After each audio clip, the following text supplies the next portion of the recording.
ఇటు అటు వెళ్ళేటప్పుడు చాలా సార్లు మీరు చూసే ఉండొచ్చు. ఇంత పెద్ద స్తూపాన్ని నిర్మించిన శిల్పి ఈయన. దీని గురించి తెలుసుకోవడానికి ముందు యాక్చువల్లీ మీరు ఫస్ట్ చేసిన ప్రాజెక్ట్ ఏదండి? చాలా స్కల్ప్చర్లు చేయడం జరిగింది.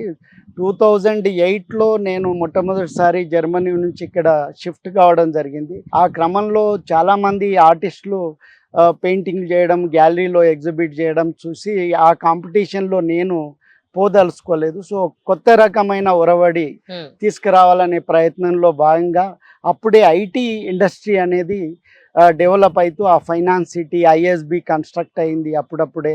సో ఆ ప్రాంతం అంతా కూడా ఒక ఎడారిలా ఉండేటువంటి దశలో సో నేను క్యాన్బే అనే కంపెనీ వారు నన్ను అప్రోచ్ అయ్యి ఒక 29 ఫీట్ స్టీల్ స్కల్ప్చర్ ఒకటి చేయించడం జరిగింది. అది vision to new technology. So అంటే ఈ ప్రాంతం అంతా ఐటీ సెక్టర్లో రాబోతుంది అని సింబాలిక్గా ఒక కన్ను లాంటి ఆబ్స్ట్రాక్ట్ స్కల్ప్చరు సో 29 ఫీట్ చేయడం జరిగింది. అది విప్రో సర్కిల్, ఇప్పుడు దాన్ని విప్రో సర్కిల్ అంటారు, అప్పుడు క్యాన్బే సర్కిల్ అనేవారు. సో అక్కడ నేను మొట్టమొదటిసారి 2007లో దాన్ని చేశాను. సో ఆ తర్వాత నేను చాలా స్కల్ప్చర్లు ఇంటర్నేషనల్ ఎయిర్పోర్ట్ జిఎంఆర్ ఎయిర్పోర్ట్కి నేను ఆర్ట్ కన్సల్టెంట్, అది కూడా 2007-8 ప్రాంతంలోనే. సో ఆ తర్వాత Park Hyatt, Novotel, Haritha plaza, so చాలా ఐటీ కంపెనీస్ ఇండస్ట్రీస్.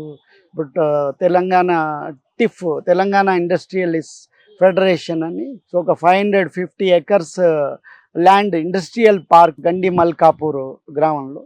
సో అక్కడ కూడా నేను చాలా పెద్ద మ్యూరల్స్ స్కల్ప్చర్స్ చేయడం జరిగింది. మీరు జర్మనీ నుంచి ఇక్కడికి ఎందుకు వచ్చేసారు? యాక్చువల్గా రావడానికి కారణం ఏమిటి? నేను జర్మనీ నుంచి వచ్చిన అంటే నేను చాలాసార్లు రావడం పోవడం జరిగింది. సార్ పర్మనెంట్ గా వచ్చినట్టున్నారు కదా? అంటే ఆ మూమెంట్ లో తెలంగాణ మూమెంట్ అనేది కొంత రావడం జరిగింది. తెలంగాణ మూమెంట్ లో ఇక్కడ మన తెలంగాణ ఇక్కడ ఏదో నేను సాధించేస్తానని వచ్చారు. అంటే యాక్చువల్గా నేను అనుకోలేదు. నేను ప్రతిసారి వచ్చిన విధంగా రావడం, ఇక్కడ 3-4 నెలలు ఉండి ఏదో ఒక మంచి ఆర్ట్ యాక్టివిటీ, ఒక ఇన్స్పైరింగ్ యాక్టివిటీ చేయడం అనేది పరిపాటి. సో ఎగ్జిబిషన్, నా సొంత ఎగ్జిబిషన్ కావచ్చు, లేదా ఒక 4 ఆర్టిస్టులతో ఒక ఇన్నోవేటివ్ ఆర్ట్ ఎగ్జిబిషన్ ఆర్గనైజ్డ్ ఇలాంటి కామన్గా చేసేవాడిని. కానీ అప్పుడు నేను వచ్చినప్పుడు ఈ తెలంగాణ మూమెంట్ అనేది ప్రారంభమైనటువంటి దశ. సో ఆ తొలి దశలోనే నేను ప్రొఫెసర్ జయశంకర్ గారిని కలుసుకోవడం, ఇంకా మిత్రులు, సో అందరితోటి కూడా ఈ తెలంగాణ మూమెంట్లో చాలా సో ఇన్వాల్వ్ అయ్యి ఇక 2009 నుంచి పూర్తిగా లీనమైపోయి ఉండడం జరిగింది. ఇంకా నాకు దీనికంటే మించిన జీవిత ఆవశ్యకత నాకేం కనబడలేదు. సో అందుకని తెలంగాణ మూమెంట్లో నా వంతు భాగం, సో నా వంతు కృషి నేను చేయాలనే తాపత్రయంతో సో నేను చాలా పోస్టర్లు, అంటే తెలంగాణ అవసరానికి అవసరమయ్యే అన్ని రకాల కళాకృతుల్ని నేను చేయడం జరిగింది. జేఏసీ కూడా మొదటి నుంచి చివరి వరకు చాలా పోస్టర్లు ఇంపార్టెంట్, అంటే చారిత్రాత్మకంగా ఈరోజు అవి చారిత్రాత్మక ఘటాలు. అలాంటి ఘటాలన్నీ కూడా నేను పోస్టర్ డిజైన్ చేయడం జరిగింది. పోస్టర్లు ఒకటే కాదు, బుక్ కవర్ డిజైన్స్ కావచ్చు, ఆర్ట్ క్యాంప్స్ ఆర్గనైజేషన్, అంటే ఉద్యమ అవసరంలో అది కూడా ఒక చాలా ఇంపార్టెంట్ పాత్ర వహిస్తుందని కొందరు కళాకారుల్ని నేను హైదరాబాద్ నుంచి మొబిలైజ్ చేసి కరీంనగరు, నల్గొండ, సిద్దిపేట, సో డిఫరెంట్ జిల్లాలకు, నిజామాబాదు, సో అక్కడికి ఒక బస్సుని నేనే ప్రొవైడ్ చేసి, సో మ్యాక్సిమం నా సొంత ఖర్చులతోటే ఆర్టిస్టులను అక్కడికి తీసుకెళ్ళి క్యాంపులు పెట్టించి, సో మీడియాని పిలిచి, సో తెలంగాణ ఆవశ్యకతని కళ ద్వారా ప్రజలకి ఎక్స్ప్లెయిన్ చేసే విధంగా నేను ఇక్కడ చేయడం జరిగింది అన్నట్టు. అంటే తెలంగాణ తల్లి మీరే ఈ వర్క్ చేయాలి అని చెప్పని మిమ్మల్ని కనుక్కుని ప్రభుత్వం మీ దగ్గరికి వచ్చిందా అప్పట్లో, లేదంటే మిమ్మల్ని ఎవరన్నా తీసుకెళ్లి వారికి పరిచయం చేయడం జరిగిందా? ఎలా జరిగిందండి? అంటే మీరు అనేది గత ప్రభుత్వం, రేవంత్ రెడ్డి గారు వచ్చిన తర్వాత జరిగిన తెలంగాణ తల్లి, అది నూతన తెలంగాణ తల్లి, దాంట్లో నా పాత్ర ఉంది. పూర్వం జరిగినటువంటి తెలంగాణ తల్లిలో నా పాత్ర లేదు. అదే అదే ఇప్పుడు ప్రెసెంట్ మీరు చేసిన తెలంగాణ తల్లి గురించే మాట్లాడుతున్నాను నేను. గౌరవ ముఖ్యమంత్రి గారు యాక్చువల్ గా ఇంటెలిజెన్స్ సంబంధించిన శివధర్ రెడ్డి గారు, ఇంకా చాలా మంది ఆఫీసర్స్, సో రకరకాల సోర్సుల్లో ఆయన ఎవరు ప్రాపర్ ఆర్టిస్టులు అనేది ఆయన ఫైండ్ అవుట్ చేయడం జరిగింది. సో ఆ క్రమంలో ముందు నన్ను కూడా అందరిలో భాగంగా నన్ను కూడా పిలవడం జరిగింది. సో ఆ క్రమంలో నేను చాలా డిజైన్లు ఇచ్చాను. సో ఆ డిజైన్లలో కొన్ని నచ్చాయి. సో ఆ తర్వాత క్రమంలో దాన్ని అభివృద్ధి చేసే క్రమంలో ప్రొఫెసర్ గంగాధరు డ్రాయింగ్ చేయడం జరిగింది. సో ఆ డ్రాయింగ్ని మళ్ళీ శిల్పాకృతికి తీసుకొచ్చి ఆ శిల్పాకృతిలో ఇప్పుడు ఉన్నటువంటి ఏదైతే తెలంగాణ తల్లి ఆవిష్కృతమైందో సెక్రటరేట్ ముందు అది కంప్లీట్ శిల్పాకృతి మలవడంలో పూర్తిగా నా పాత్ర ఉంది. అలాగే మరి మీకు హయత్ కానీ లేదు అని అంటే ఇంతకుముందు మీరు హరిత హోటల్ దానికి సంబంధించి కానీ అక్కడ ఎవరు పరిచయం చేస్తారు? నేను ఎందుకు అడుగుతున్నానో మీకు చెప్తాను, వివరంగా చెప్తాను. అక్కడ ఎవరు పరిచయం చేస్తారు? అంటే నాకు మొదటి నుంచి నేను క్రియేటివ్గా వర్క్ చేయడం అనేది సో నా తత్వం అది. అంటే చాలా వరకు ఒక భిన్నత్వం, అంటే నేను కళలో ఒక భిన్నత్వం ఉండాలి, యునిక్నెస్ ఉండాలి, అది నా ఐడెంటిటీ క్రియేట్ చేయాలనేది నా ఆలోచన ధోరణి. అందుకని నా వర్క్స్ ఏవైనా యునిక్గా ఉంటాయి. ఆ యునిక్ వర్క్ కావాలి అనుకునే వాళ్ళు సెర్చ్ చేసి నన్ను అప్రోచ్ కావడం జరిగింది. ఇప్పటివరకు ఏదైనా నా దగ్గరికి రావడమే జరిగింది. ఫర్ ఎగ్జాంపుల్ మీకు ఒక ఎగ్జాంపుల్ చెప్తున్నా. నేను జర్మనీ నుంచి హాలిడేస్ వచ్చినప్పుడు ఏదో ఒక ఈవెంట్లో ఒక ఆస్ట్రేలియన్ అతను, అంటే నేను పేరు మర్చిపోయాను, ఆయన కలిశాడు. సో మీరేం చేస్తారు అనుకునే క్రమంలో నేను ఇట్లా జర్మనీలో ఆర్టిస్ట్ని, ఇక్కడ హైదరాబాద్ వాసినే కానీ జర్మనీలో ఉంటున్నా, సో నాది పెయింటింగు స్కల్ప్చరు ఇవన్నీ.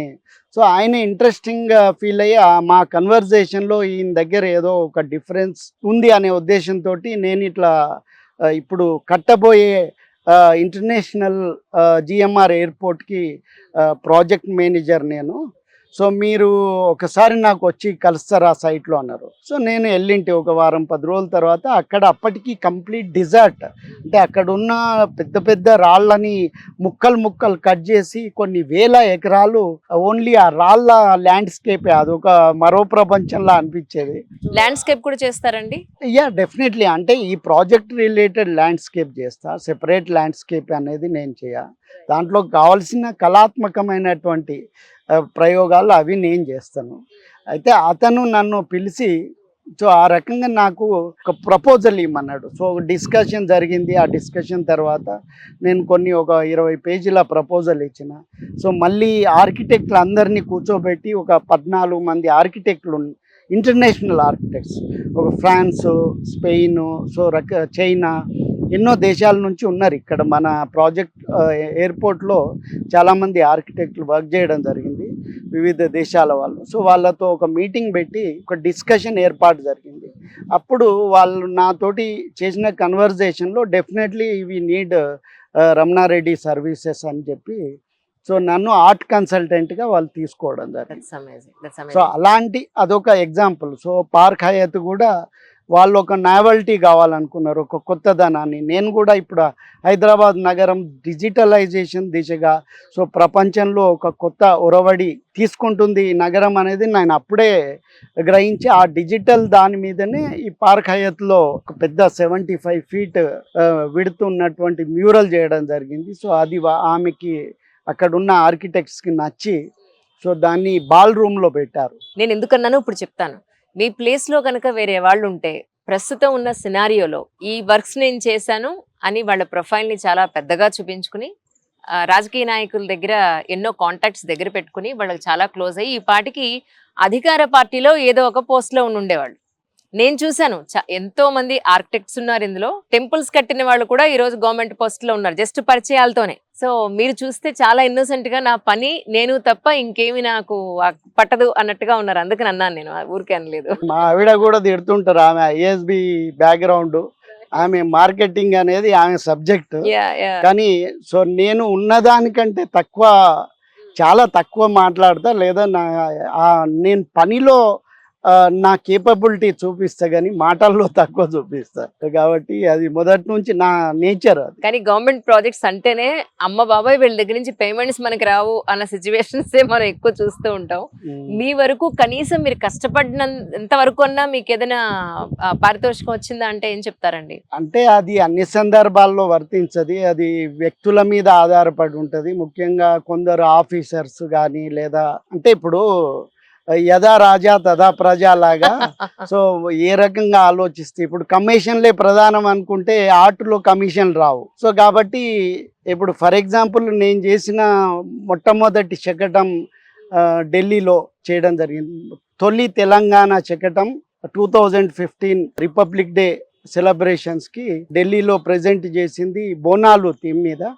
అది నేనే చేశాను. సో దానికి అప్పటి గవర్నమెంట్ అప్పటి కమిటీ ఒప్పుకోలేదు అక్కడ ఢిల్లీలో.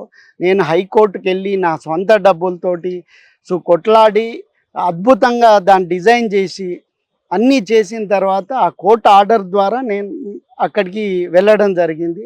సో అది సక్సెస్ఫుల్ చేసుకొని వచ్చిన తర్వాత కూడా నాకు ₹1 ఇవ్వలేదు.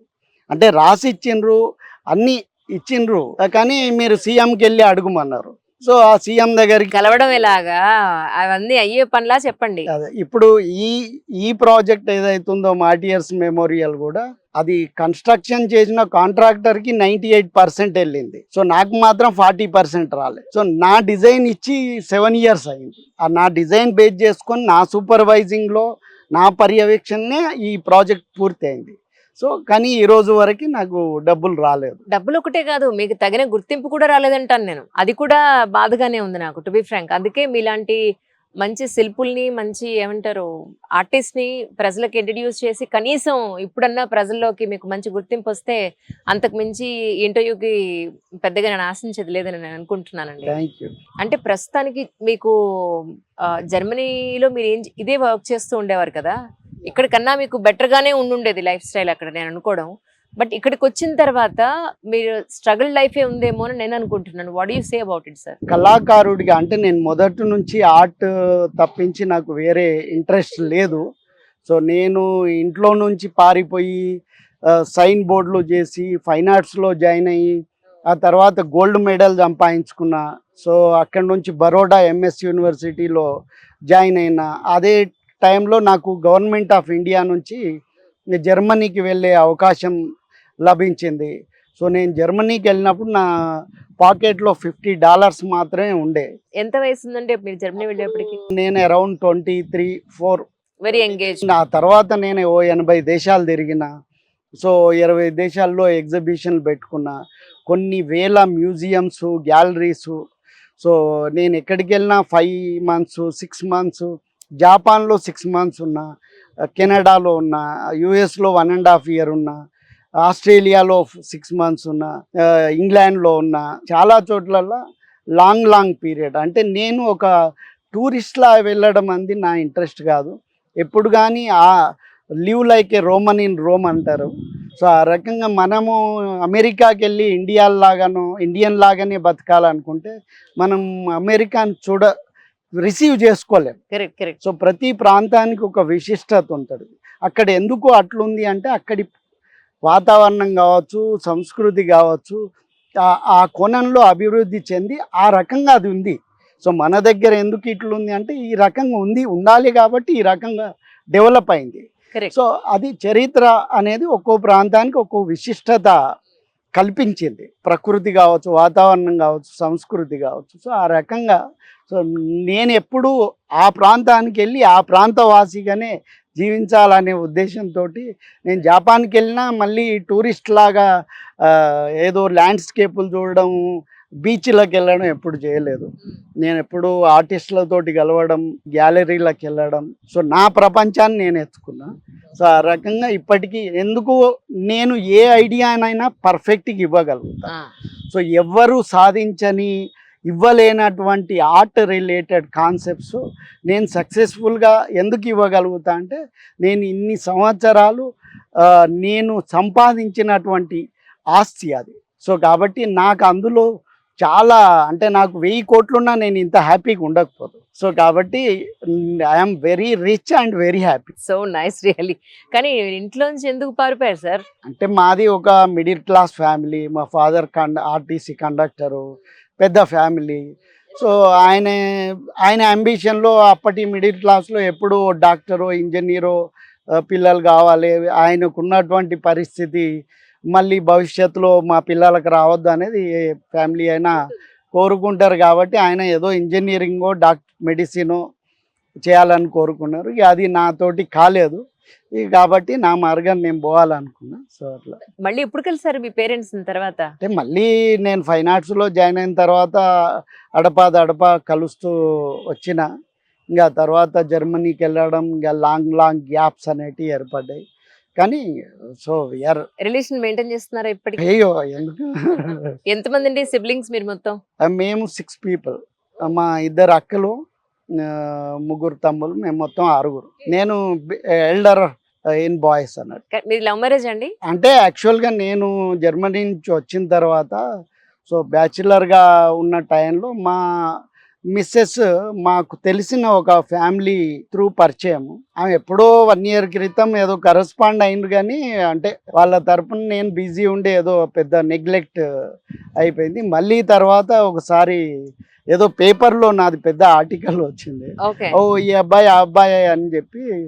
ఆ రకంగా మళ్ళీ వాళ్ళు అప్రోచ్ అయితే నేను ఆ రోజు ఎందుకో ఫ్రీ ఉన్నా, ఏదో హోటల్ రమ్మన్నా, వచ్చిండ్రు, కూర్చున్నా, ఓకే అన్న 1 weekలో మ్యారేజ్ చేస్తాను. ఇండియన్ కాదని విన్నాను, కరెక్టేనండి? లేదు మా ఆవిడ ఇక్కడే. సో ఇంట్లో మీకేం అబ్జెక్షన్స్ రాలేదైతే మ్యారేజ్ కి? ఏం లేదు అంటే ఇక ఇప్పుడు ఆ మొదటి నుంచి నాకు ఆ గ్యాప్ ఉంది కాబట్టి అంత పొసెసివ్ ఇవి ఏం లేవు, నాకు రిస్ట్రిక్షన్స్ ఏం లేవు.